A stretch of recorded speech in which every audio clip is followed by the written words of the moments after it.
guys, Nick here. You're listening to the official podcast of 4PlayerNetwork.com, a weekly live show about video games. We're proud to say that we've been at this since 2008 and have remained 100% independent since day one, and that means you'll never have to hear a sponsored ad on this show. So if you want to support what we do, all we ask is that you consider making our silly little show part of your weekly rotation. You can tune in when we record these episodes live every Thursday night at 8 p.m. Central Time on twitch.tv/4playerpodcast, all spelled out. If that's not your thing, though, you can also subscribe to the show on your preferred podcast service, join our community Discord at discord.gg/4player, or, if you're so inclined, send us a couple bucks a month on Patreon. And that's it for shameless self-promotion. Time to talk about the latest and greatest in the world of video games. Let's get started. Hey everybody, welcome to 4Player Podcast. This is episode 882. It is July 23rd, 2026. I'm your host, Nick Henderson, joined tonight by the illustrious Brad Simons. Yeah, illustrious. And the illustrious Christopher Davis. No, he can also be illustrious. What the fuck? Give me another descriptor. Lame? The lame? Fantastique. Chris Davis. I'm sorry, did you say the Fantastique? Yes. I mean, that's just fun to say, so I guess I'll give it to you. The Fantastique Chris Davis. Can't get over this. What are you? Malia sent me this picture of, even through the camera and the blown out brightness, it's a picture of Griffin laying on the floor, and it looks photoshopped. It does look like fake. I thought. Doesn't it look like he's photoshopped into this picture, kind of? Yes. It's at an angle. I really can't see it. In real life, it does. It looks like he's laying on a pillow and there's no like shadow or weight to his head. You know? Okay. I've been losing my mind looking at this photo because it's like, are y'all like in Mexico? What's going on? This is not. Y'all are not at the house. Anyways, what is that? Anyways, guys, welcome to the show. Oh, that was the podcast? Oh, hi. Yeah, this is the podcast. I just did an introduction. That's how this works. We're now recording a podcast. You may notice Crispy's not here tonight. He is out watching the Odyssey as we speak.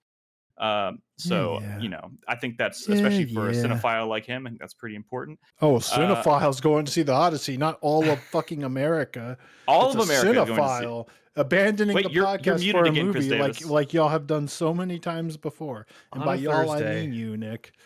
Hey, there's only been a handful of movies where I'm like, I'm definitely skipping the podcast. It's not even opening night. He's just seeing a movie on Thursday. Yeah, but you know, the fact that he hasn't seen it yet, at least 5 times, Nick. At least. Hey, that's just the way. Yeah. That's just minimum. The way this works. Yeah, 5 to 15.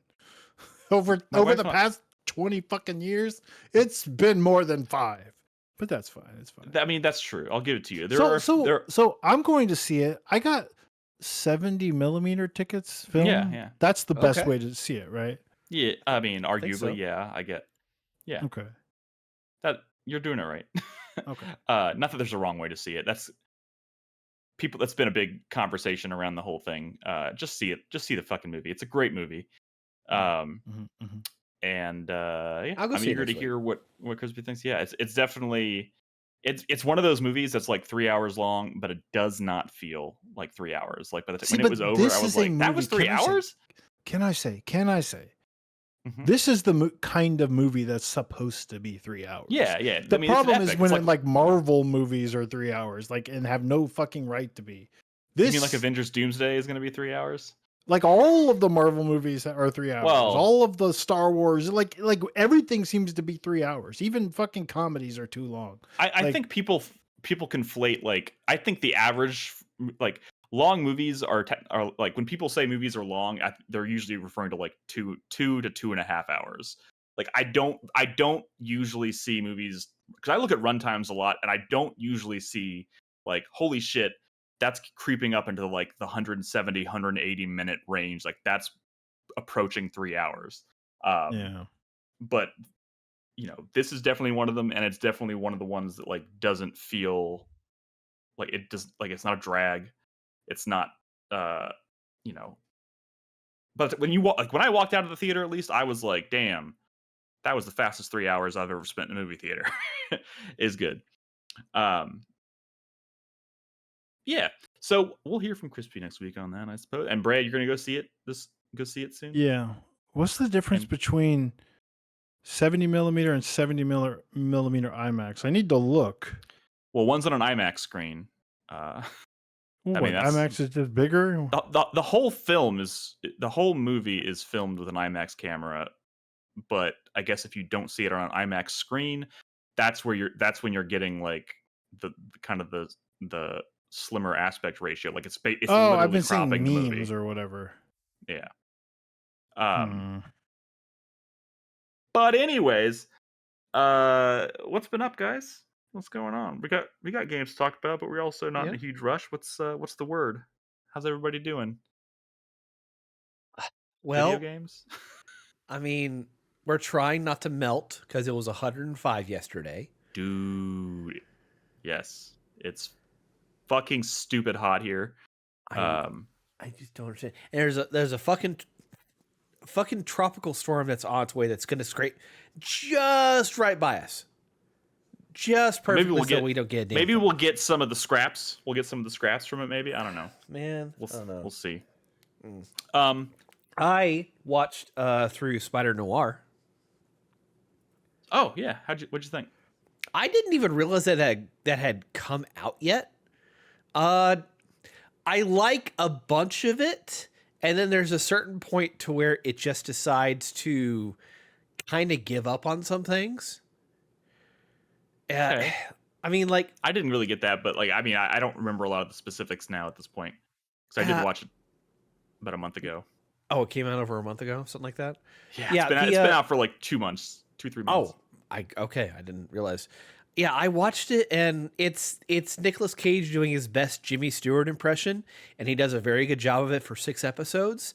And then starting with like the 6th or the 7th, he kind of just like tears up the script and says, "I'm just going to be Nicolas Cage now," and he starts doing. I was getting Nicolas Cage from like moment one, but that's cool. That's fine. I mean, that was kind of the appeal for me. My question for you is obviously the question you ask everybody who watches this show, I suppose, which is, did you watch it in color or black and white? Black and white. Hell yeah. Good answer. Yeah. That's the right way to watch. Every time I see a screenshot of this show, they always show it in color, and I'm like, what? That being that's said, a behind the scenes photo, right? There are some scenes in several episodes that are like, clearly they fucked up some of the color grading, because like you can see a real transition happen for like a frame, and it lasts for like 5 seconds, and then it switches back. So I don't know. They could have done a little bit more work on it. But Brad, I don't know why you look so intense right now. I'm reading about the He's Odyssey, reading a book. like no the screens and stuff, the IMAX and the 70 millimeter and the controversy. But hey, get this. Don't ask me why, but I started watching the X-Files for the first time in my life. For the first time in your life? I mean, I've seen like episodes, like I've just probably seen like 10 episodes total, but like from all over the series. I've never sat down and watched it from episode 1. Oh, weird. Let me tell you guys. That seems a little odd for you. It is a little odd, but it's also like it's one of those shows where it's like this is a it's old. You're too young for the X. Well, no. I mean, dude, one of my favorite shows of all time is Buffy the Vampire Slayer, and now the West Wing, which were both around the same time. So that's not entirely Buffy. fair. But you didn't watch the West Wing till later, and Buffy skews younger than the X-Files. Yeah, I mean, but also like I don't remember what year the West Wing was out, wasn't it? I mean, it started like 99. Oh, was it in 99? No, it was later. Maybe it was much later. Let me tell you guys. First of all, I'm enjoying it so far. I'm still so early that it still is like a Monster of the Week show, which is fine. And I knew there was going to be some jarring, like, oh my god, this is weird because it's the 90s stuff, right? Mm-hmm. There are so many things in the first season of the show, at least, that I'm like, what the fuck are they talking? People don't do this. There was an episode I watched today where Scully pulls up something on a computer screen because she's going to show Mulder evidence of this thing, right? And she's showing like these audio waves that are like syncing up, and they sync up on the screen. like it makes its point to the audience, to the characters, right? They're the same. She pulls out a red marker and circles it on the computer screen. Well, maybe it's a dry erase. It'd be dry erase. It's okay. And then she asked someone if she could borrow a phone to make a credit card call, and I was like, "What the fuck?"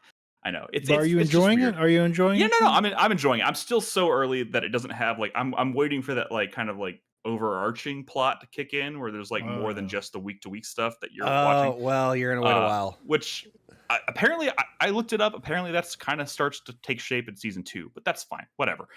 Yeah. This is I look I'm like forward 30 to years when you late find on the this. episode that is basically them doing the Lawnmower Man. Dude, dude, the episode I watched today was literally talking about AI, and at one point in the episode, Scully says that the AI technology that you're talking about is decades away, and they're literally talking about modern day AI. I'm just like, that's crazy. I mean, that's decades later, so that is kind of accurate. I was like, this. No, it's very accurate. I was like, holy shit! But like all the stuff that they did to like depict like a rogue AI in the 90s, I was like, it's laughably bad. But whatever. I knew there's going to be episodes like that. The Cops crossover episode is actually really good, in my opinion. There's a Cops crossover episode? Oh, yeah. They do a whole thing with cops, and it's actually really good. That's bizarre. There's this monster that's going around LA that is killing people by making their worst fears come alive. And so it's a bunch of the cops cameramen following Mulder and Scully as they try to find this monster that is killing people via their worst fears. That's like low key like supernatural crossing over with Scooby-Doo levels of like maybe not wrong. X-Files gets pretty out there. Yeah. Oh, yeah. I didn't realize because I was looking at on Hulu. I was like looking at how many like there's 11 seasons, blah blah blah, and then I noticed the range. It said X-Files from 1993 to 2018, and I was like, what? So I zoomed to the end of the series. The last 2 seasons are from like 2017, 2018. Yeah, they did a revival for a little while. I know. For a little while, they were gone for a very long time. They were gone for like well over a decade. Not so the new stuff has its moments, I guess. But well, the problem with the new stuff is that they basically didn't do what the audience wanted, which was give us fucking closure over like the overall meta plot, and they never did that. Not even in like the movies they did or something. I think Kumail Nanjiani's like it's like recent. It's like it feels recent. There was there's like modern people in like the newer seasons or whatever. Oh yeah, I mean it's not that old, but like they are, just as a kind of a side thing, like I don't know if you saw this, but they are bringing back the X-Files, but like it's a new series, and I can't remember, maybe somebody in chat remembers who's like the showrunner, but it's like I don't think it's Jordan Peele. Maybe it's Jordan Peele. Maybe I'm thinking of Jordan Peele. Somebody in chat look it up, because I can't do that. But for what? They're bringing back the X-Files, but they're rebooting it as like a new Ryan series Coogler. Without Scully. Ryan Coogler. Coogler, is he really doing that? There's a new Resident Evil trailer. Yeah, dude, the Resident Evil trailer's sick. I'm so excited for that movie. Holy shit! You should have put it in trailer talk. Also, I didn't know this. I know y'all don't care. There's a new season of King of the Hill. I didn't even realize that it came back like last year, but I didn't even think it got renewed. But it's like the new season is just out. I love King of the Hill, and and it coming back was actually pretty good. So, I've been watching stuff. Well, I've been watching all kinds of stuff. But one of the things that I've been watching recently with Malia, that's been like weirdly entertaining, is like the Tales from the Crypt from like the early 90s, like on HBO or whatever. Yeah. Like that's like a fun show. Like, and I was surprised by some of the actors I was recognizing and stuff. And I'm like, oh man, I didn't know this shit was like kind of peak. Yeah. Which there supposedly is a revival of Tales from the Crypt coming. No, that already exists. And I think I've seen, wait, no, I get that mixed up with Creepshow. I've seen like the newer Creepshow, but that's anyways, whatever. Anyways, let's move on. This is enough random banter. Let's talk about video games. We have to. So yes, we have to. Before we Okay. get into the games that we've been playing that we're going to talk about, which includes Chris Davis's mystery game, by the way, which he still hasn't told us what it is. Oh, If you Way would to have go, hopped up on the Brad. PS5 anytime in the past week, you would have seen it. PS5? You're playing I a have not- PS5 JRPG? Oh man. I did not. I did thought it boot was up my something PS5. from, like, PS1 or PS2. This is lame. How disappointing. Anyways, Yeah. we'll find out what that is a little bit later in the show. But I did something a little different this week. So instead of asking people to ask us questions for icebreakers, I decided to put a question out to our supporters on Patreon to get their responses to a specific question. And I wanted to go over some of their answers because we're about halfway through the year. And I asked people, like, what games are still coming in the back half of 2026 that you think are flying under people's radar. We got a few answers to this. We put the trailers for the games that they nominated into Trailer Talk. We watched those before the show, but I wanted to read some of the comments here and maybe throw out a few of our own while we're at it. So our first comment comes from Zanny. He says, I played the Restory Chill Electronics Repair demo, and I had a great time. It's a real nostalgia throwback, cozy gadget repair game with some fun characters. We watched the trailer for this. Looks fun. Looks like neat. you're, I played a demo of it. Yeah. It's pretty simple, but I mean, I guess it's supposed to just be chill and nostalgic. It's chill nostalgia bait because you're like fixing like a PlayStation 1, and I think I saw there was a PSP. I think I saw a DS in there, but they're all like off-brand thing. They don't say it, but like obviously it's what it is when you look at it. But looks chill, looks fun. He also says they're very close. It's not like it's very close to the original. They basically just changed the name, and I believe even like some of the components, like the insides, look like they do on the real thing. So yeah. He says otherwise, I think Dawn of War 4 is getting forgotten about as people think it will be average, but the latest gameplay videos look really good, looking like it has what made the Carlos first Slop. one good. Carlos Slop. Dawn of War is Carlos Slop? Yeah. He really likes the original a whole bunch. It's like one of his faves. Dawn of War 1 is a really fun game. So isn't this more like the original one and less? I mean, that's what his comment is saying. This feels like closer to the first one. They kind of turned it into like Company of Heroes with like the sequels, I think. But I mean, it was Company of Heroes just with a Warhammer 40k sheen, and then they switched it to more of like a hero thing. No. Company of Heroes. Well, whatever. 2 was the one that was more. You're thinking like, about Company of Heroes 2, yeah. Yeah, maybe, I don't know. Yeah. Dawn of War 2 was more like Company of Heroes, I should say. I mean, everything got caught up in the MOBA craze back then. Everything had to be fucking heroes. Yeah, it was like a hero, some small squad game. I whatever. I just wanted to base build. That's all I wanted. They stripped that out from the sequels. There's got to be. But isn't it back? Isn't it back in this one? I mean, I haven't been paying attention, so. What else we got? Piost says, I'm looking forward to Inkblood. We watched the trailer for this. The Golden Idol games were a lot of fun, and I could use another detective game to play. I really like the art style as well. Dude, I have a detective game for you, Piost. Yeah. We're going to talk about the incident at Galley House tonight, which is now on my radar thanks to Brad, and I'll probably be playing a little bit of that this week, but we'll talk about it. But yeah, Inkblood looks really cool because it's got the like kind of the horror vibe to it, but it's also it's got the Golden Idol vibe, but a little bit more, leaning more horror-esque, I suppose. Definitely looks like my jam. I have wish listed that one myself.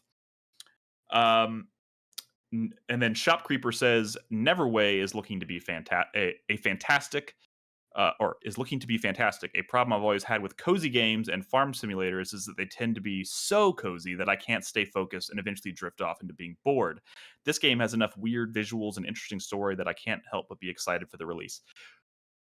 We were talking about it during Trailer Talk, and we talked about kind of this weird subgenre of horror that has started to emerge, which is cozy horror. Cozy horror. Specifically farming. I can, off the top of my head, I could think of at least 3 Stardew Valley likes with a horror twist. Maybe 4. But yeah, there's a lot. it's you know it's a weird subgenre, but I'm here for it. I think it looks cool. I actually have never played a farming simulator before. Never even played uh fucking Stardew Valley or Stardew Harvest Valley. Moon. Thank you. Harvest Moon. Or Harvest Moon. So maybe I will Really? make Neverway the first one that I try. He also says, bonus, if you want an underrated game from the first half of this year, may I suggest Rubato? I will not describe what it is. The trailer tells you everything you need to know. Like I said, we watched it during trailer talk. It's a frog game, which is another weird subgenre that That seems... came out earlier this year. It looks neat. It's Brad very said- crazy. It feels like almost like a Wario World. I mean, not Wario World, Wario Land inspired. And what was it you said? This is actually low key the year of the frog. Oh yeah, no, high key year of the frog. High key year of the So frog. many frogs. So many frog games. Grand so yeah, games guys, are out, thank you. frog games are in. Yes. Thank you guys for your answers. Appreciate it. I'm going to try and do this from week to week. If I have a relevant question or discussion topic that I want to get everybody's feedback on. Before we move on, what are some games y'all might throw out that you think are flying under the radar in the back half of 2026? Gosh, Nick, you're kind of catching me off guard. I wish I had some. I would have known ahead of time. You know, I can't Shut just up. pull Shut up, shit bitch. out of my ass on the spot. No. I mean, if you want to, specifically like upcoming or like, Yeah. I mean, I guess the question was upcoming. Upcoming. Things that have yet to release. Yeah. You know, I'm curious. Well, I can't even say that. There's supposed to be a new Professor Layton game coming, which no one's talking about. But like, But we don't are we have a just date not yet. trusting level 5? I mean, you know, I certainly trust it. I'm super excited for that game, but it is. It's been level 5 is a track record for delaying games and not talking about them has been so bad. But here's one, Battle Vision, which got recently renamed. It used to be called Battle Vision Network, which was Arguably it was better born name. as a Might and Magic Clash of Heroes spiritual successor, but it was going to be a multiplayer only game. Like you were going to, play versus other players, but they decided that Netflix was publishing, but they dropped them. So they're not doing that anymore, probably because it's more expensive to make an online game. So they're converting it into a single player roguelike. That's what they've been doing all year. And it makes sense. They dropped network from the title because it's no longer even an online game. But let me tell you, and it's by Cappy, who's made lots of cool games like Super Time Force and Critter Crunch and Might and Magic Clash of Heroes, which I love. And but anyways, Battle Vision Network, I'll say, is a cool name. Battle Vision, just by itself, doesn't really do it. I don't like it. It doesn't pop off the same way. It doesn't roll off the tongue. Also, the Dice Vaders, which is from the creators of Star Vaders, but is more explicitly a game that's like Balatro, is coming out, and I played a bunch of the demo, and it's very good, so I can't wait for that. But it's not one that it's going to stay under the radar. Yeah. And you know what? The last one I want to say is I'm a little worried about it because the series has never actually been super popular, believe it or not. It's Castlevania Belmont's Curse, which is crazy because Dead Cells was an enormous hit as an indie. Oh yeah. Like I think they've sold like 10 million plus copies, which is huge for an indie game. But I don't think Castlevania has never like Dead Cells has probably sold more than like all Castlevania games. The question becomes, weirdly, is Castlevania going to benefit from being associated with the developers of Dead Cells, or is Castlevania going to like I don't know. Bring down the sales and the attention because it's Castlevania? I think it's gonna like the thing that's gonna help it the most is coming out around October and Halloween, because like it's a crazy back third of the year, right? Between all the stuff that's coming out in September and October, and then also GTA, I feel like this just might get kind of ignored, which makes me sad because I want Castlevania to pop off. But if the timing is right and it's on the right platforms, a series that has traditionally kind of struggled can do really well. It's how like Metroid Dread. If it wasn't for the Switch, it probably would have like underperformed. But because everything on the Switch 1 sold really well, it became the best-selling Metroid game. So, Right. this doesn't really have that advantage. So I don't know. I don't know. We'll see. What about you, but Chris Davis? It is a good point. I mean, if And I you saw want a game that Bloodstained. is going to be flying under the radar, that'd be Ace Combat 8. But It's gonna be fine. It's gonna be fine. It's gonna be fine. all the previews I see are your point. very, very, very, very, very positive about it. But anyway, no, an actual answer. There's Tenebrous Somnia. That's Yeah, I was the- actually going to Cool. mention that. Yeah. yeah the That's like the survival horror with the live action. point and click adventure with the live action. Yeah, which comes out in October. One of the few October games that we know about so far. Wait, what? Dude, I'm looking at my Yeah, there's a lot. release schedule. I have like 8 games coming out in October that I actively want to play. Sorry, I mean in a horror capacity. That's what I meant to say. I hope Blighted makes it from well, Drinkbox. I love Drinkbox, and Blighted yeah, that looks cool. They've That but doesn't been have a it has date. no very date. Still quiet no about date. Blighted. They've been Yeah, very I'm in their quiet. Discord, and their Discord is inactive. I mean, Yeah. like there's just not a lot of people in there talking about the game, and I'm just, oh god, hurts my stomach, honestly. To Chris Davis's point, just to throw this out there, because one of the one game that I definitely wanted to mention, and I don't necessarily think it's flying under the radar in this. I mean, I guess it is, just because I think it's an indie horror game, and I think by its very nature, that's going to fly under the radar. But it's very positively received so far for people who play the demo, except for Chris Davis. Silver Pines, that has like catapulted to like the near top of my most anticipated list for the back half of the year. So I would encourage people to go check out the demo for that. That is a perfect spooky October game, and Okay. it speaks very much to like my love of Silent Hill, but while also doing kind of like the Metroidvania thing, and that's It's a that's free kinda demo. neat. You can certainly play it. It is a free demo that I think is worth playing. So check it out. What else do you have, Chris Davis? You I said was you had another gonna. one. This isn't guaranteed to come out this year because the developer has a history of saying things and being quiet for a long time. But 45 Parabellum Bloodhound, which is from Sukumon. They're the developers of one of my favorite games from 2015, Valhalla, Cyberpunk Bartending Action. I knew that was gonna be the one. Stop being a coward and draft the game, or bid on the game then. I mean, if he gives me a firm release date, sure. But he has stopped and started 2 gotta different be firm, projects in the though. past 10 years. So I will... But there's like a release will- window for that, isn't there? Like it is supposed Supposedly, to be coming this year. the release window is summer/fall 2026. I mean, It's better summer. than winter. Yeah. I will... All right. I will wait. But I'm looking forward to it. Anyways, guys, thank you for indulging the question this week. I'll try to do that going forward. So if you want to support us on Patreon, that's a great way to kind of be a part of the larger conversations we're having on the show here. Would love to hear your feedback. I'll also start posting the same question in the Twitch supporters channel so we can pull some answers from that. So if you're a subscriber on Twitch, I'll start doing it in both places. So make sure you're in our Discord at discord.gg/4player. If you want to support the show through Patreon, you can find us at patreon.com/4player. And we'll keep going with this and see how it goes for the foreseeable future. Now, Brad's got a bunch of games. I have video games. Okay, Let's so here's what we're going to do. Brad, Yeah. you're going to hit us with one game. And then we're going to pass it over to Chris Davis so he can tell us what this mystery game is. And then we're Okay. going to pass it back to you to do the other 2 games. Okay. That's the plan. I'm going to let you Yeah. pick which game you talk about first. Let's talk about the incident at Galley House. That's what I've Hell been playing the most of.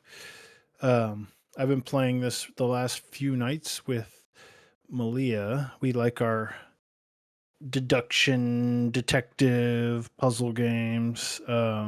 Although I feel like we haven't played one together in a while. Or no, we played what's the one from last year? The Irish Blake Manor. Halloween. Yeah. Blake Manor. Blake Manor.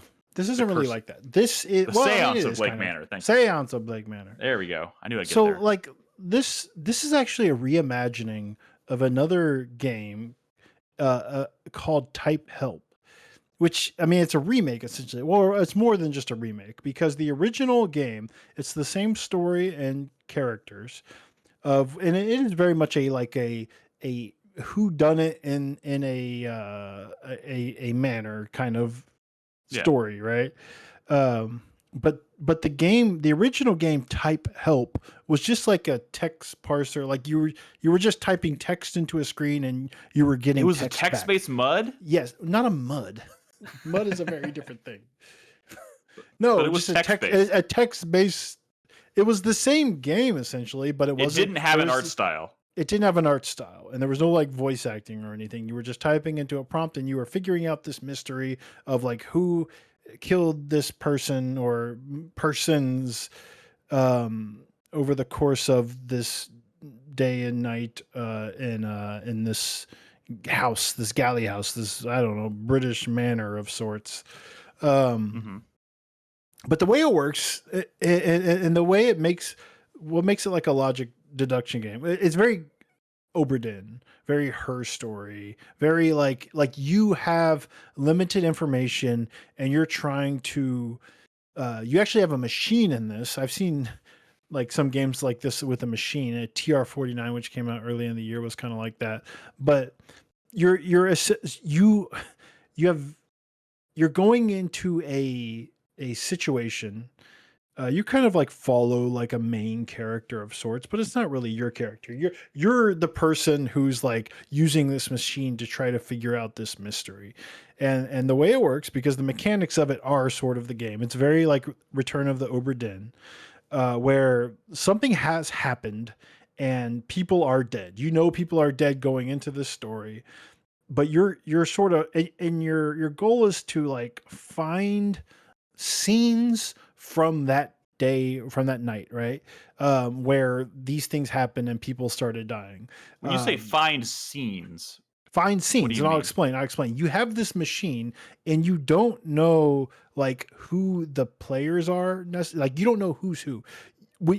So it's like if you're watching the footage, you see like people, right? There are people and they have names. Like when I started playing the game, like it was just like they were silhouettes, person number 1, person number 2, person number 3. Nobody had names. Nobody had like avatars. I had to figure that out through like conversations, through scenes, to figure out, well, who's who, what's that person's name. It's almost like what they did in Oberdin, but with Oberdin they were all dead. Essentially that, where I have to figure out who's who by following these conversations. But like the twist in this game is figuring out how to trigger those scenes by using this machine. And the way it works is like for example, this is a room with all of these rooms that you would see in a house, right? You have to, the only way you can get a scene to trigger, which it becomes a viewable scene that you get new information from. This is definitely like a jot down notes kind of game, right? You have to know like at what hour, in what room, and who was in that room. Only until that you get that. And there is a timeline that you can follow. And as you, if you get all that right and you plug it into the machine of where I think at this hour, this person, this person, this person, and this person were in this room, and you pull the lever, and if you're right, it shows the scene. But like something like a Her Story or an Oberdin, you're working with very limited information, right? Like you could, in theory, find like a scene from late in the story or the events of the story where people are dying and killing each other, if you had knowledge of maybe who would be one, have you even discovered and identified all the people within the Galley house? And 2, like, you know, you don't know who's interacting with who, right? So you kind of have to follow from scene 1, what limited information is presented to you in these conversations in these very short scenes. And so you're constantly looking for clues like, oh, I'm going upstairs to, I'm going to go check on this person, right? You're taking notes of like, okay, if that's true, then that means in the next hour, he's probably going to be in this room with talking to this person. Also, Blake Manor was kind of like this. Just the mechanics are very different and how you sort of discovered these scenes. But you start hearing things like during a scene, like a loud thunderclap in the distance, or like a knock on a door on the other side of the Cheeks house, clapping. or like plates crash onto the ground, and you're like, wait a minute, that means something was happening in this other room at this exact same time that this thunderclap happened. And you have like a search prompt or whatever, so you can search, wait a minute, pull up every conversation that mentioned thunderclap in it, right? Because even the sounds are in text, searchable text, right? And it's all about getting just enough information of like, to like find more scenes, much like a Her Story or something. And you're so it's set up in such a way where you're very confused when you start it. You don't know who's who. You don't know their names. You don't know their relationships. And it's like that for a reason. It's all about trying to put the bigger picture together so you can start figuring out what the fuck is going on. I'm a huge fan of this genre that seems to solely exist to make you feel like the smartest person. And it's good in the world. And it does that well, just like the best of the genre does, because you're just hanging on to every word, and you're constantly like rewatching scenes. Like, wait a minute, now that I understand more what I'm looking for, and I understand this relationship better, this completely recontextualizes an earlier scene that I saw, and something that was originally confusing is now like very clear what's happening, or like, oh shit, I know exactly what that crash was at the other end of the house, and I think I know who was maybe in that room. And like those sorts of like revelations and like following like crazy ideas, and you're like turning all these knobs, right? Because you're like, this person, not at 7, but maybe 8 was probably in there. And there's a lot of like, oh, it doesn't work. Oh, it doesn't work. It doesn't work. That's a crazy theory. That's a crazy theory. But when you get it right, and all of a sudden, like, you wait and you see the scene load in, you're like, oh shit, what's about to happen? A lot of cool moments like that. That's my jam. Bodies start showing up, and you're like, wait a minute, they were unaccounted for. The machine that you're using looks like a Guess Who. It is kind of, well, it's not functionally like Guess Who, but that is the first thing I thought. It looks like Guess Who with lots of knobs and switches and levers on the side. This game was kind of hard to like capture footage for, because this is me just sort of playing the game with Malia, and I don't really know how to like make it. We're trying to find scenes and stuff and like put the mystery together, but it isn't like visually represented in such a way that makes sense to just. I mean, it's fine. Like any game from the genre, if you're going to show like footage of it, I could say the same thing about Oberdin or Seance of Blake Manor. Like you just like when you're watching it, unless you've been playing the game up until that point with all the context and all the revelations, like visually speaking, it may not make sense. Like this is one of those games that you can never play again, right? Like because this is a one-time experience, but it's fun. I will say this: I feel like I could go back and replay Oberdin. Like I feel like I've forgotten everything about Oberdin. Yeah. Aside from the base concept, like I couldn't tell you what the revelations were. That's true. I think once you get far enough away from, especially Oberdin, which has a very it's very stylized. So it's like harder to like, the visuals are standout, but it's hard to like these faces. I'm probably not going to forget these faces. Half a decade from now. Oberdin is very abstract with its visuals, so I probably will forget a lot about it. But it's also the kind of thing where I bet you'd be surprised like how much starts coming back to you as you start playing, because it was just a really good, memorable game. One of the cool things in this game about assigning like the vision, like you have all these pictures, and their pictures have descriptions of like kind of what these people had on them and stuff when maybe their body was found or whatever. Like, oh, this dude had like a pocket watch in his pocket, right? And then so you're watching these scenes and you're like, oh, this guy just found a pocket watch and put it in his pocket, so he might be this dude. So you get used to going, oh, Tony looks like this person. I know exactly who that person is. You're watching all these scenes with him being like a very specific kind of, like you associate this person with this visual based on a decision you made earlier in the game. And then all of a sudden you watch a scene where he loses the pocket watch and someone else finds it. And you're like, wait a minute. I've had this wrong the whole time. That's not that guy at all. That's some other fucking guy. And now you don't know what Tony looks like at all. You're like, so you have those sorts of like, like it makes sense that you would have drawn that conclusion early on, but as the story unfolds, it becomes way more complicated. And you can, if you watch a trailer for that game, it even kind of shows you through the trailer that sometimes you'll be like having to like, oh no, I've had this wrong. This is actually this person. Time to reverse engineer everything I thought I knew. Yeah, and find out, where the branching point is. But I think the visual is such an important part of like using your brain to deduce things that like early on in the game when everyone was just faceless, I was just so desperate to like put a face on a blob because it helped my brain. I guess I'm a very visual person. It helped my brain like understand a scene better if I just had someone attached to a speaking blob. Even though like those weren't necessarily right, but it's definitely like led to more confusion in certain ways. But it's really good. It's really fun. Like Obra Dinn or like some of these other games, like early on in the game, I triggered like a scene that happens in like the 26th hour, I guess, like, or the 26th scene where someone dies, and I'm like, oh, wait a minute, that's fucking crazy. Should I try to figure out scenes that are going on here, or should I just go back to the story from go back to earlier scenes and kind of follow more chronologically? But like Obra Dinn does that, right? Where you kind of like skip to like all of a sudden there's like a giant squid. You're like, what the fuck is going on? I was not ready for this. Yeah. It's Seance of Blake Manor does similar things too. Yes, you stumble into like storylines and make revelations about things that technically are way ahead of where you actually are in the grand scheme of things. Very fun. This looks cool. The Incident at Galley House. Apparently all of these games have to have like 3 or like 4 like the Return of the Obra Dinn, the Seance of Blake Manor, the Incident at Galley House. They can't just be one word titles. What the fuck? Nope. Guess afraid not. All right. Gonna pass it over to Chris Davis, and the moment has come.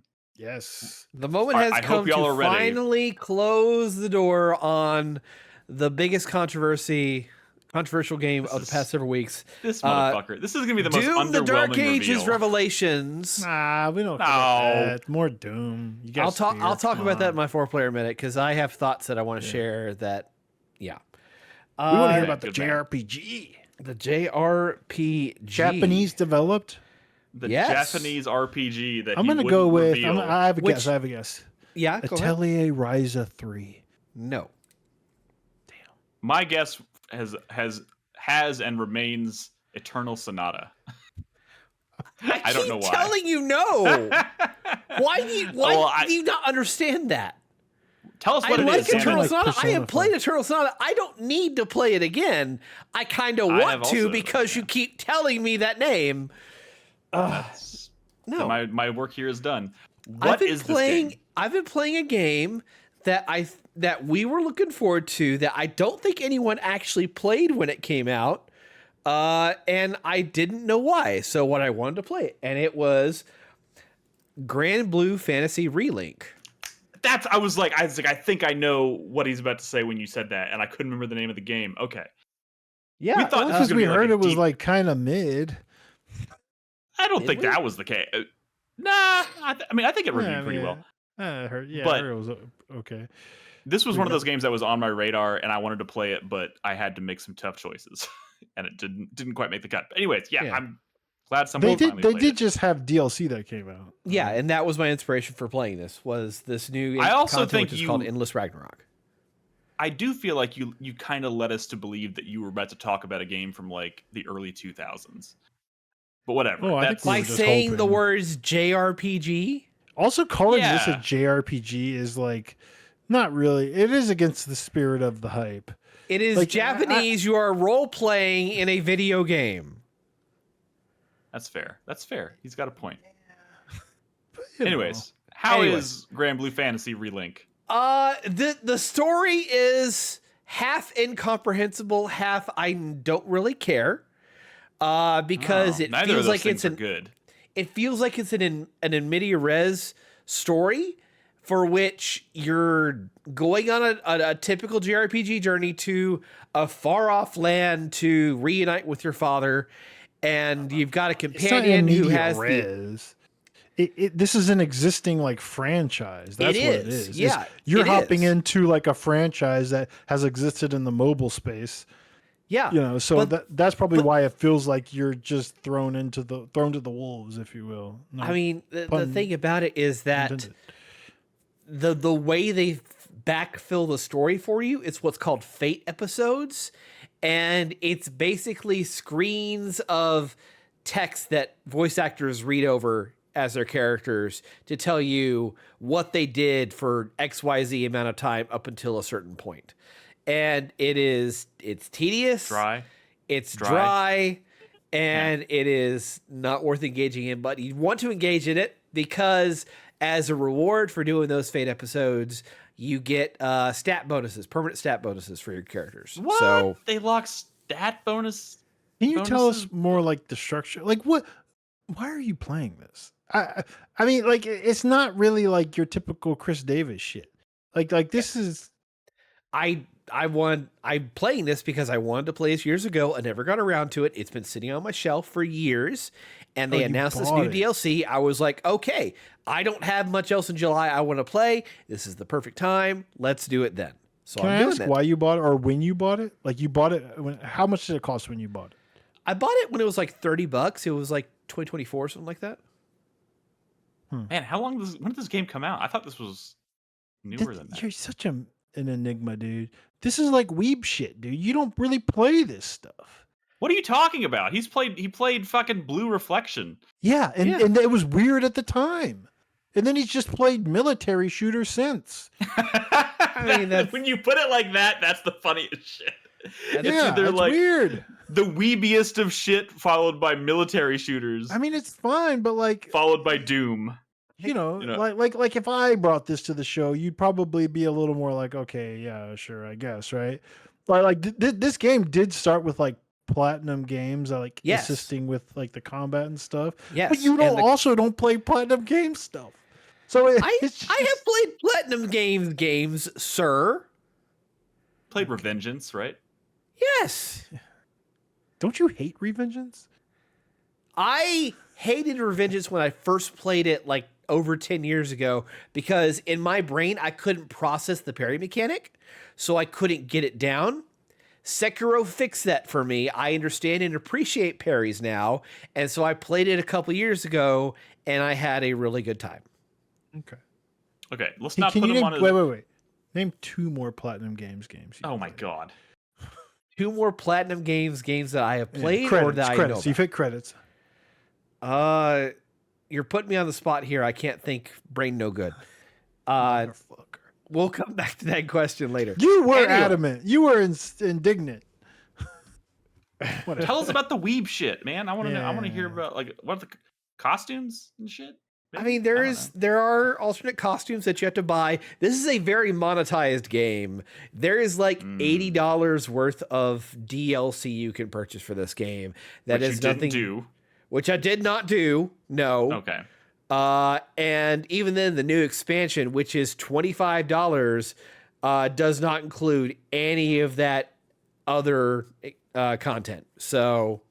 Jeez. They are monetizing the fuck out of this, and well, it is coming from the mobile space originally, yeah. So that's Granblue is a mobile series. That's not so They're just treating it like a mobile game on a much bigger scale. I mean, there's the gotcha element is front and center with this game, because there's like about 20-30 different characters that you can unlock with these cards that you use to unlock characters. I'm using one of them in this footage with me. Her name is Zeta.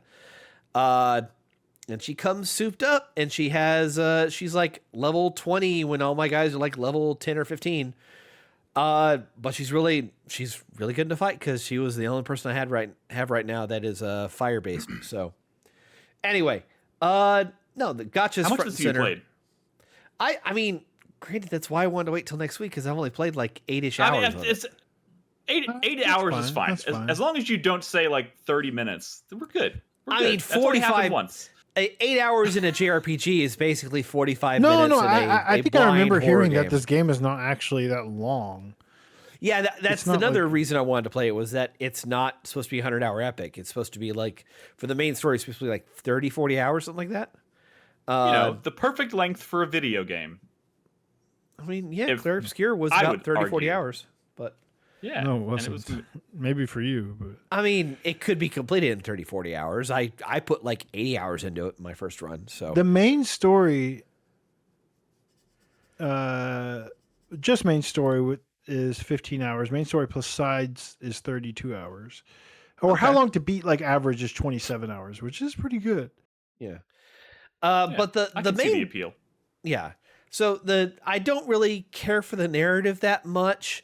The visuals are really good. I like how they do a lot of the cinematography in the game, how they have a lot of grand vista shots where if I see it in the distance I can go to. It feels like there's some quite a bit of From Software kind of vista inspiration going on here, which is good. But the real draw of the game is the combat loop, and the combat loop is really good. I've only been playing with the main character thus far. I really haven't tried to do any breaking up with other characters. But That feels like what you're supposed. I mean, is it at least a lady? my entire I team is think ladies. Yeah, but I say, Okay, I was thank like, it God. looks like Thank he's rolling fucking with an God. entire team of ladies. Thank God. Which- I was gonna say. Good- And all the Good characters man. I'm unlocking are ladies first. So like Okay, Hell okay, yeah. Okay. I have priorities, sir. No, the what I'm liking so far with all the characters is that they all feel like they have their own unique mechanic. They're not necessarily that diverse in their capabilities, but they do feel distinct, which I don't know, in some games it can be a really rough to, tell unless you're looking at, character models.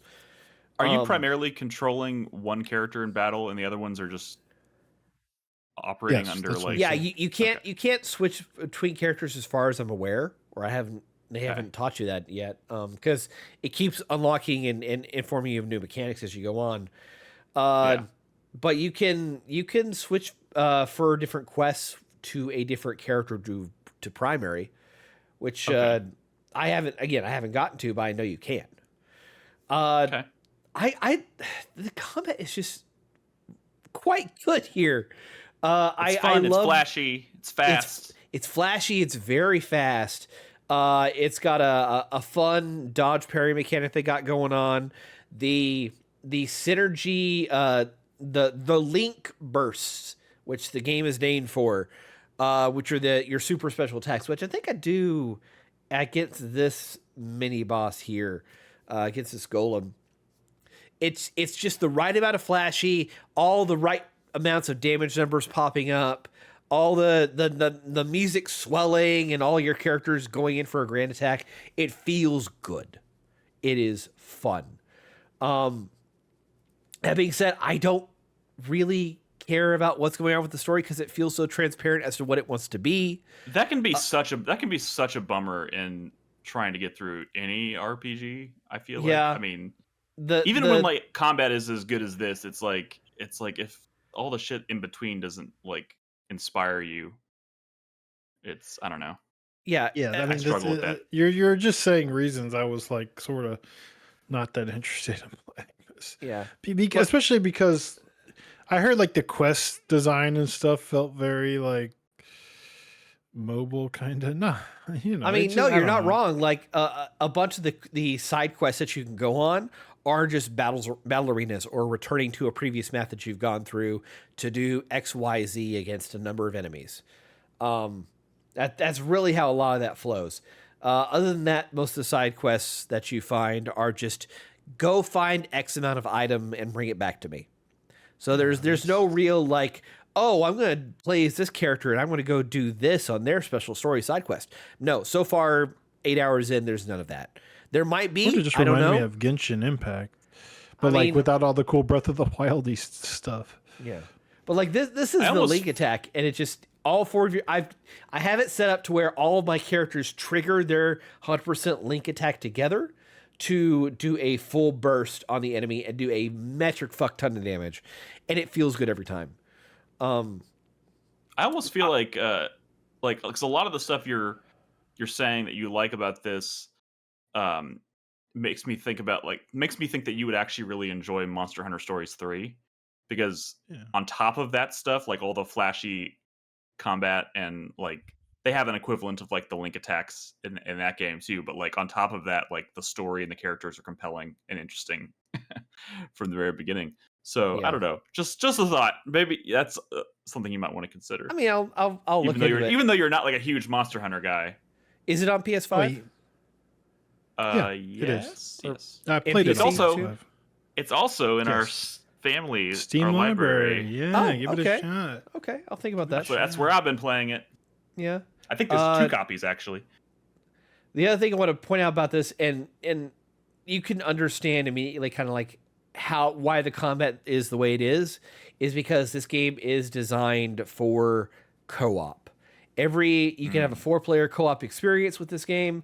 It feels like it definitely wants to be with that, especially with the amount of health that mini bosses and even bosses get, the amount of time it takes to complete a boss fight, and just the nature of all the battle arenas that happened in this game. There is so little content in the game that is designed outside of the main quest line to take you on single player experiences or single player only experiences. Which is disappointing, but again, the enemy variety in this game, the amount of different attacks and sequences they get,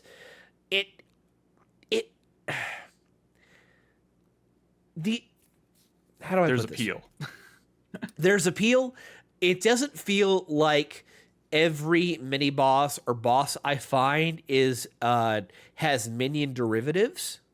They all feel unique and they all have their own kind of interesting and very flashy combat styles. Okay. I keep finding new bosses and new mini bosses that don't feel recycled in any way, shape, or form, and I really like that. A lot of these games, like I'm not really that much looking forward to combat. It's just a thing. In this, I'm really looking forward to combat. I'm going out of my way to do quests for resources that I don't need. So yeah, cool.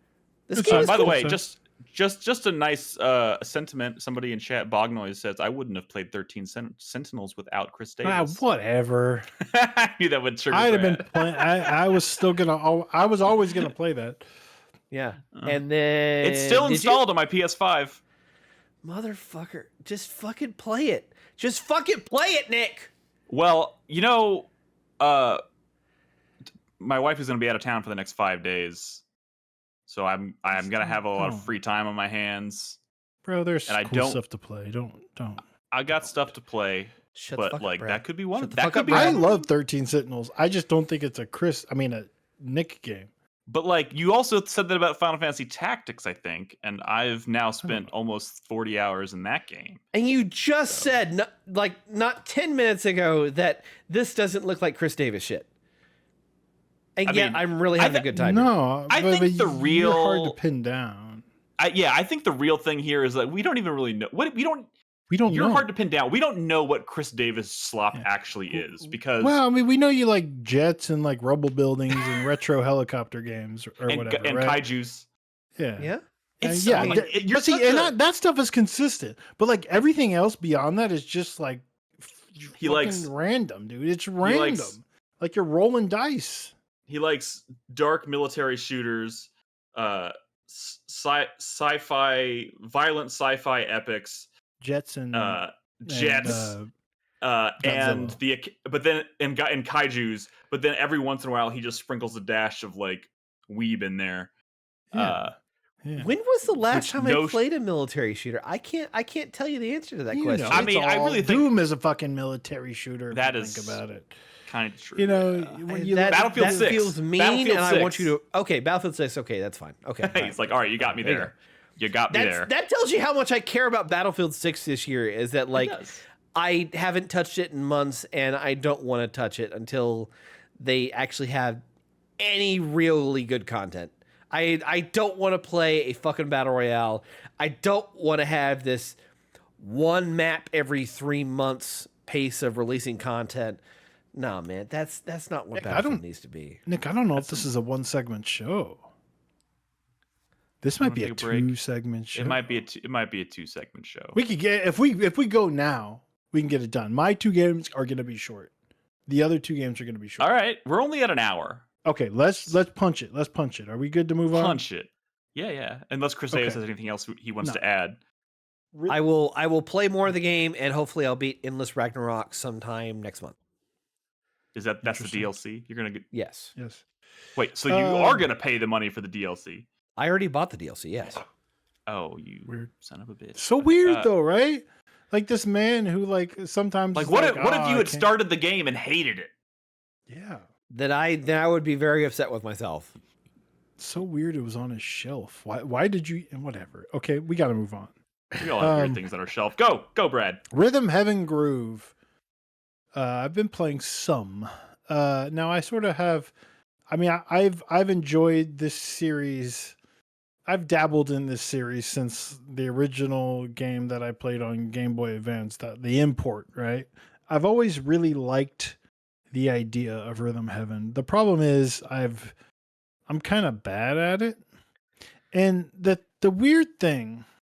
And this is it's a new Rhythm Heaven game where you're doing cool Rhythm Heaven stuff, right?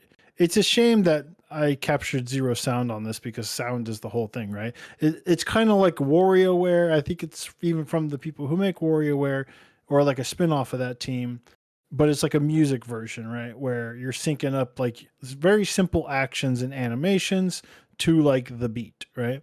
And like right now you're catching and chopping tomatoes. Yeah, and let me tell you, it sounds great. If you're just watching, it just looks like a simple animation, but it's all about timing and rhythm, and it sounds really good, and it's very charming and cute.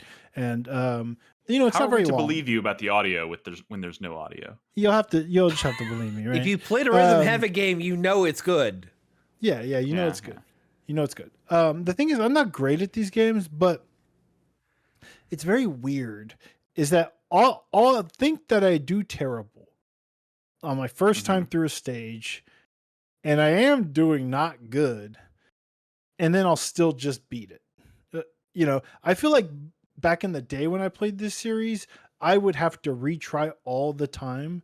The first time, now I've only played like 4 sets of levels, and like structurally the way it works is, you do like 4 little mini games, micro game, or 4 mini games. And then you do a remix that is like a new original song that has all the mini games together, right? And throughout the song, it's constantly switching between the mini games. And like the footage I recorded does show me go through those 4 games and then the remix if we get to it. And like they're pretty short, but like the thing is, I'm so bad at it. But like did our stream die? What the hell just happened? No. The first time that I've even fell a mini game is in this footage. It's the first time I even have to retry one, and I'm ass at the game. So maybe it's not skill based. No, it is skill based, but it's very like inconsistent. For like sometimes I'm like fucking up like crazy, and I still beat it. But like the one that I finally have a retry on, I feel like I'm not doing great, but I'm. It feels like I've done far worse in other stages that I've succeeded in. Like the one you're about to watch, I do so bad at, but it still passes me. And I'm like, Bog Noise in chat says beating a stage is easy, but getting medals is hard. So yeah, maybe it's less about whether you medals beat it or is not. like sort of like more or less perfecting it, not literally perfecting it, but like really getting it down. But I kind of wish that the game didn't pass me more, because I'll like barely get a mini game, and now I'm like, well, you passed me, and now, but I feel like I'm not ready for the remix at the end of this tower of mini games because I barely understood the mechanic. Like most of these that you see, like I'm screwing up, but it's okay. Like I'm not getting like. Well, I guess I don't really know. Like the ones where his eyes are open. But in Rhythm Heaven fashion, like the funny part is like it can be like a pretty simple idea of like the timing of when you press your button or whatever, or your buttons. But like the game does this thing as you go along through the song, where it starts to like obscure the screen, because it is a music and rhythm game, and it wants to make sure that you're getting your moves based on the sound of the beat and the rhythm of the song. So it starts to do clever things to obscure your vision and to confuse you visually, so you don't rely on just visuals. Maybe this is a dumb question, but like, is this not the kind of thing, because it's all based on audio cues, that where you could like theoretically like close your eyes? Oh yeah. You definitely could. Okay. Because it is so like sound based on the music. Absolutely. Yeah. And they're just trying to visually sometimes like looking at the visuals can just confuse you. Because it's doing things to throw you off. Tax says people do blindfolded speed runs all the time. Okay. Yeah. Duly noted. That's cool. I mean, it's fun and it's charming, and it's always been a very charming series. But I'm kind of ass at it, and I don't like how it's like letting me progress, even though I'm doing very poorly. Some of the mini games are a little like whatever. Maybe you could skip ahead now a little, Chris Davis. And some of the remixes are usually like the bangers, like at the end, right? Like an individual mini game just almost feels too simple to be like really amazing. But then it's when it's all put together and there's like a whole new song, and you're hearing like, oh, I didn't expect like it would to be this kind of song, but like it really works. Like in this one, this is the one that I have to retry. Is that I feel like I'm not even doing that bad. Like I'm not doing great, but it's like I've done worse at mini games I've succeeded at. I would skip ahead even a little bit more. There's like one more mini game before the remix, so we can see the remix. But like the next one is tricky because you have to like keep the beat going like the whole time you're pressing a button, but it's asking you to do different things. So you're having to like sync it up with while not stopping the beat, which is this one's a fun mini game, and it feels good when you get it down. But like the way it's implemented in the remix is great, because it trains you like right before the remix. You're doing this mini game where you're constantly pressing the button, staying on beat, doing a roll, staying on beat, doing a hop, staying on beat, like doing a freeze, staying on beat. And you can't ever like really stop pressing that button until you literally stop. And it's fun and you get used to it, but then you do the remix. And if you skip ahead a little bit more, we'll get to the remix. Or here we're actually about to start the remix. And it's cool how like these dudes set the beat in the remix, but then you start cutting to other mini games and it's like on that beat, but it really throws you off because you're like, oh shit, I got to keep this going. And then you're doing other mini games while you're basically like kind of keeping that beat going. And again, by just looking at the visual, it doesn't make sense. But when you're playing it and you're listening to it, like the remixes is sort of like I mean, that's when the stuff really starts tickling your brain, tickling your balls. It's good. Yeah, it's always been a good, fun series for that. Oh, you skipped that too far. It's over. Like this remix was actually very short, and I was trash at it, but it still passed me. So that's been my experience with the game so far. I know it's not about how good harder. You are, Brad. It's about the journey. There we go. It's eventually going to get harder, but it's good. It's charming. So let's move on to my next game, which I'm completely convinced is fake. Yeah, that can't be a real video game. I'll explain. It is tangentially fake. No, it's a real video game, but it is another fan-made video game. This one I completed, yes. Although there's a lot of optional This is puzzles. Brad's thing this year, apparently, is playing fan-made video games. Well, this is an original game. It's not a fan-made game. Like, it's kind of insulting to call it a fan-made game. Fan-made games are usually used for, like, oh, I made my own version of Mario using Mario assets or whatever. Yeah. Or so why is this not just an indie game? This is just an original indie game that was released on itch.io. So it's another game that I found out about through watching this video, searching for like the perfect Picross game or whatever. And it was featured in there. And when I was watching that video, I was like, oh, that looks really cool. And because I played the UFO 50 nanograms, which is, the UFO 50 fan made. Now that you can call like a fan made game, even though it's like an original game. But Picross, is there not footage of this, Chris Davis? I'm waiting for you to say the name. Oh, I don't even know if I can say it. just roll the damn footage, man. No one gives a shit. It'll come up on the there it is. It's on the overlay. Taiyaki Fabulous. What the fuck is it called? Taiyaki Fabulous Museum of Fish. Museum of Fish. Don't forget the subtitle, man. That's the important part. It is a Picross game, but it's like a this is made for the Game Boy. Like it's made as a Game Boy like ROM file. Like when you buy the game you download is a .gb like C or whatever, like Game Boy ROM file. You can play this on a Game Boy. So I'm literally playing this in like a GBA emulator. Yeah.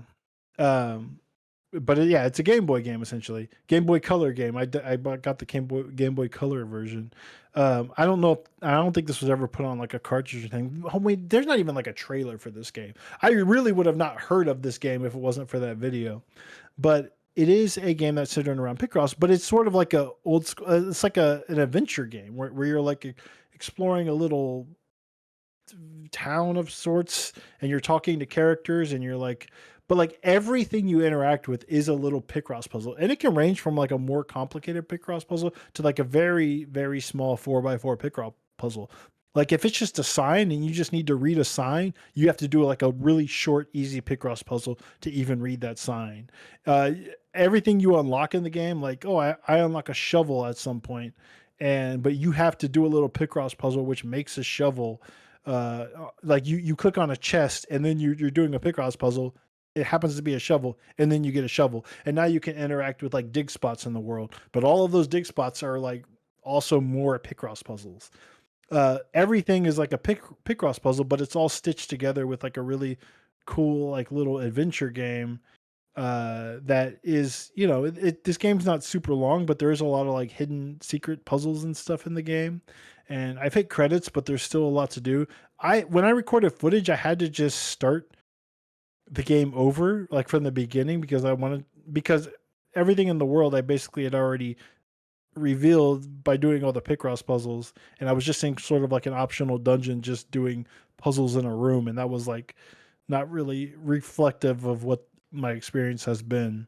But yeah, just imagine like exploring like an old little like Pokemon town or something and talking to people and then finding all these like hidden puzzles and stuff. And it is just Picross. It's like The Witness. Cool. You explore town and you find Picross puzzles instead of line puzzles. Yeah, well, I mean, it's not as complicated or complex. It's a very simple experience, but it is a neat framing for what is a tried and true like puzzle design in Picross or nanograms or whatever, right? Which I've just been really hooked on. They're extremely addictive, and I've been kind of binging them between this and the UFO 50 Picross game. It's been a lot of fun, and it's cool just to see this game I've literally never heard of, but until this video, right? And it is like this game that you can download it for free off itch.io, but if you spend like at least $1, you can get like the plus version of the game, which has more stuff in it or like some features that aren't in the regular version. So yeah, just do that. But it's neat. It's like weirdly like nostalgic for like Game Boy, like an old Game Boy game that I've never played because this didn't exist back then. Right. So it's cool. It's called, one more time, let me say the name of it. You can find it on itch.io. It is Taiyaki Fabulous. The fans call it Taifab. Taiyaki Fabulous Museum of Fish. Eventually you get like a fishing rod and you start fishing and stuff, where really you're just pick-crossing fish. Pick-crossing fish. Okay. It feels like there's still a lot of like secrets hidden in here. Like I've been unlocking ducks, and the ducks will there's a special door that I've just stumbled into that I need to unlock more ducks for. I wasn't expecting the duck twist, but I'm curious to find out more. Understood. Yeah. Cool. You know what? Fan games, free games made by just cool people. Sometimes that's good enough. You don't have to buy the $70 fucking forgettable game that, just cool shit, man. Cool shit. That's what we're here to do, is talk about cool shit. Picross is not complicated. Speaking of cool shit, it's time to wrap up the show. I don't know. That didn't make any sense. Fuck it. I hope we all have cool shit to talk about in our 4-player minutes. Right? Sure. Sort of. Since Brad, you just finished talking.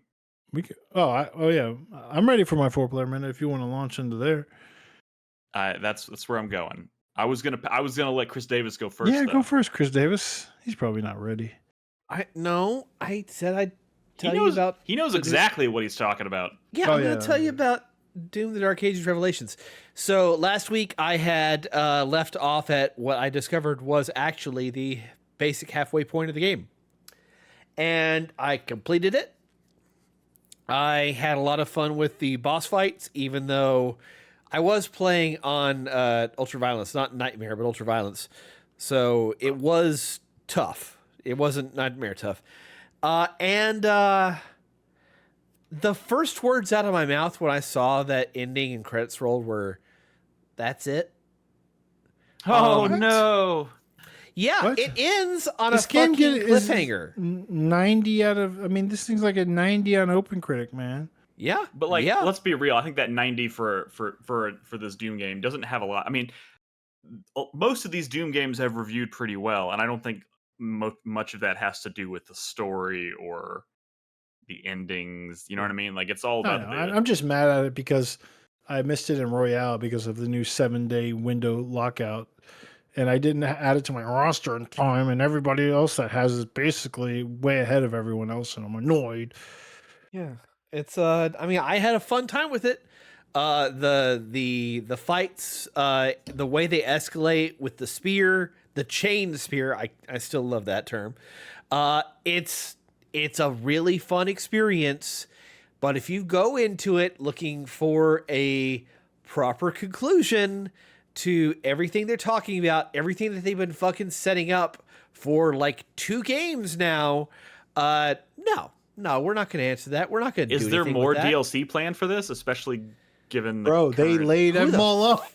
I know that's what I'm saying, but I'm like, did they already have something in the chamber ready to launch? You know, last week, Hugo Martin, who I'm pretty certain was under gunpoint from PR at Microsoft, basically said, "Oh, it's okay. We feel bad for the employees we lost, but we're fine. We're fine. We're at the levels where we can still produce games on our own." Yeah. And I'm like, Hugo, I swear to God, I can see the reflection of the firearm in your glasses. Like, buddy, it's okay. You can cry for help.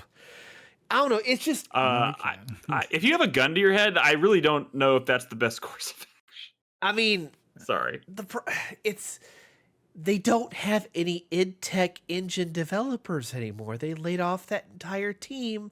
So how can they make more Doom in this engine without switching engines?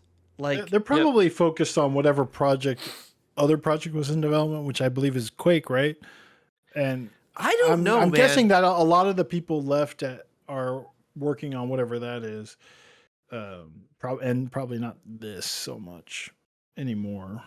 I mean, if a Quake game is in development, I don't think it is making it, and I don't think it has the capacity to lead that. Who else would? There's only one other developer I can think of, and that's Machine Games. No, but they're working on Wolfenstein. Supposedly, didn't Microsoft specifically call out, like, they called out Doom, Quake, and Wolfenstein for and Fallout, right? For like and Elder Scrolls, of course, for IP that they're still interested in. They called out Doom and then laid off most of id. They call out Wolfenstein and say nothing about Machine Games. I didn't hear the Evil Within on that list, and that makes me angry. Shut up. The sad part is Nick, they do still have politely shut the fuck up, Nick. No, but also, like, Machine Games, like, they made several episodes of Quake levels for the remasters and stuff that they've been doing for the past several years. Like, they have ideas of how to make a Quake game. Maybe not a modern Quake game, but what the fuck is a modern Quake game? Nobody knows what a modern Quake game actually. Well, I mean, I hope it's not too much like Doom, honestly. Yeah. But, like, it is, Quake is kind of like Doom. I just don't want, like, Doom 2016 for Quake. is what I'm saying. I would agree with that. And the same way that I didn't want Quake 4 for Quake, but it is what it is. I was talking last week about how there is an end game after you roll credits, and there is an end game. It's you going into the pre-existing levels with the ability to unlock gates and areas you couldn't go to before. In some of the levels, like they were locking off nearly a third, if not more, of the level behind the master keys required to required to experience that in the end game. And it's just more challenging boss fights. But every time you go through those, every time you beat one, you're getting pieces of what's called the astral key. Because in the Purgatory level, your main hub area, below the area is a big ass gate with a big ass opening for a key, and there's a promise of the toughest boss, a super boss in the game, is behind that gate. And so I played through all the content.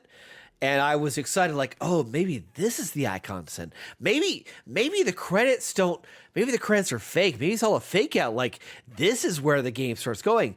And then I go in there and I meet the boss, and it's just a souped up asshole version of an existing enemy. And it pissed me off. And I fought that boss for nearly an hour and a half, 2 hours, because it's the only boss in the game that forces you to switch between using your spear or your shield. So you don't have that muscle memory developed from the rest of the game if you've only been sticking to one of them. So that was a pain. But also, like, you beat that boss, it rolls credits a second time, and then there's a teaser at the very end that's 30 seconds long that does nothing for you. It just... And is it a teaser for something that may never see the light of day now? I think so. Like, I think this might be the last Doom in content we may ever play. And that fucking sucks. Like, just in general, it fucking sucks. But also, like, what they're trying to do with what they were trying to do with the Dark Ages was so interesting and fun. They were setting up the fall of the Night Sentinels and Argent D'Nor and the civil war between the Sentinels, how the Con Maker was really the one behind Hell's ambitions for Earth and all that. Like, all this shit that is cool. It's not cool for a lot of people, but it is cool in what they're trying to do with it. Hell, here's the other thing is that it tickled Chris Davis's balls. That's all we know. It tickled, but this was called Revelations, okay? The Revelations are supposed to be about who the Doom Marine is. So in between the levels that you're playing, you play flashbacks of the Doom Marine before he became the Doom Marine. So you are on Earth hundreds of years in the past, shooting dudes in a military shooter with a central shotgun perspective. And it's that. So they named the Doom Marine. You play as him as he was before he started fighting demons and all that. His name is Carl? His name is Flynn Taggart. Flynn Taggart. What the fuck? And his thing about bunnies is that all these interstitials are about him being sent to blow up an insurgent like armory, and it's underneath a hospital, and the intel is faulty. And so the last thing he sees before the timer goes off and blows up everything is this little girl with a little bunny play toy that gets caught in the explosion. Jesus. Like, that's the revelation. That's what we know about the Doom guy. I do feel like that maybe deserves. I guess no one needs to play it now. But to be fair, no one cares about the story but you. So I mean, there are dozens of us, Brad. There are dozens of us, okay? You don't title something Revelations like that unless you're going to really do something with it. And they don't do much of anything with it. I don't know how to tell you this. There is a long history of movies and games using the word revelations for underwhelming revelations. But there's also a history of stuff like using revelations in the title that is interesting and actually kind of lives up to the name. in some ways. Yeah, but not here. Not here. They can't all be Assassin's Creed Revelations, which was actually pretty sweet. Yes. Real quick, in chat, No Faith Healing says, hey, my 14-year-old son keeps saying id Software is ID Software. I need y'all to tell him that's not correct. It is id Software as in the psyche of the id. That's what it's meaning. It's not ID Software. I was like your son once. I thought it was ID Software, and then I got corrected, and I'm a much better human being for it. And now we're passing on that knowledge. Okay. Brad, your 4-player minute. Yes. I'm going to use my 4-player minute to give you a quick recap of what's been going on in Fantasy Critic, which has been basically treachery, but we have like 3 people with full rosters now. It's pretty crazy. You're doing this because Crispy's out. And Crispy, me, and Ed all have full rosters. After me trying to like fill in my last slot, they kind of came in the following week and swept up all the other games I nominated, which is probably pretty smart. And Crispy's got some bangers now. He did another thing. He really finished his roster by doing his counter pick. He counterpicked Gears of War, which like his roster is like almost flawless. Andy has GTA, but like this is, in my opinion, this was his game to lose. But countering Gears was like he could have found something better. I mean, whatever. I thought about counterpicking Gears because I feel like the last couple have been kind of underwhelming, and I was like, I might lose some points, but maybe not that many points. Like I feel like I looked it up. Like the last, I can't. Which Gears are we on now? I can't. Gears 5 was an 85 on OpenCritic. But what was Gears 4? I am thinking of Gears 4. They're all like 85s. Are they all 85? They've been 85s. They were like 81, 82. No, like the first few were like 90s, and then the last couple were like 85s. I don't know. I do think Gears of War 4 was an 85. I do think the hype for this one is maybe a little bit more. It's higher, I think. It's higher than the past one, so I was like, that's why I decided ultimately I'm not trying to do it. I don't know. I feel bad because it's his game to lose. I don't think it's going to be. I mean, like he has GTA. Even Gears Tactics was an 82. Yeah, like Gears was a good pickup in the first place, honestly. But I mean, he got other good stuff like Rayman, Fields of Mystery, Into the Abyss. These are all games that are gonna score like pretty comfortably in the 80s. Who has Gears on their roster? Me. Yeah, probably Chris Davis, the resident ex-bot. Fuck you so much, Brad. Well, you know, you're giving. Here, I'll trade you Fable if you want Fable. But you know, the other person in such a good position is Chris Davis, especially because he countered High Guard. He earned points on his counter for High Guard because of Carlos. Thanks, Carlos. But there's other stuff. I probably would have counterpicked Resonance, A Plague Tale Legacy, maybe before Gears. Dude, what? I would have countered Beast of Reincarnation before Gears for sure. That's been getting good previews recently. It's fucking Game Freak, dude. It's not going to score better than Gears. I am aghast by the shade thrown at A Plague's Tale. What are you talking about? This new one is like a fucking spin-off. Some people it's from the same studio though, and it looks rad. But no, it looks like more of a combat game than a stealth. Like, I mean, it just looks a little different, and people are a little uneasy, especially because one of the things people liked about those first two games was like those characters and that relationship so much. And this is just a lady that fights things with a sword a bunch. It's probably going to be cool, but like it's not as like comfortable as like it's not as like it's not going to score as well as Gears is what I'm saying. You know what I'm saying? Like, and the risk level is higher. Like, so when you're evaluating like fantasy games, it's like, well, like what is the possible like ceiling, but like does it also have like the potential to like have a low floor to bottom out, to disappoint people? We know what Gears is, and it's gonna be what Gears is. Resonance could like disappoint in some ways, unexpected ways, so that makes it like more of a dicey sort of thing. But you know, also he could have targeted games that might not make it in time, you know, like right. But anyways, whatever. Like honestly, Eternal Life of Goldman, I think might not make it this year. So, but whatever. It is what it is. I'm not trying to give other people ammo. Yeah. So also I have Pony Island and that still doesn't have a date.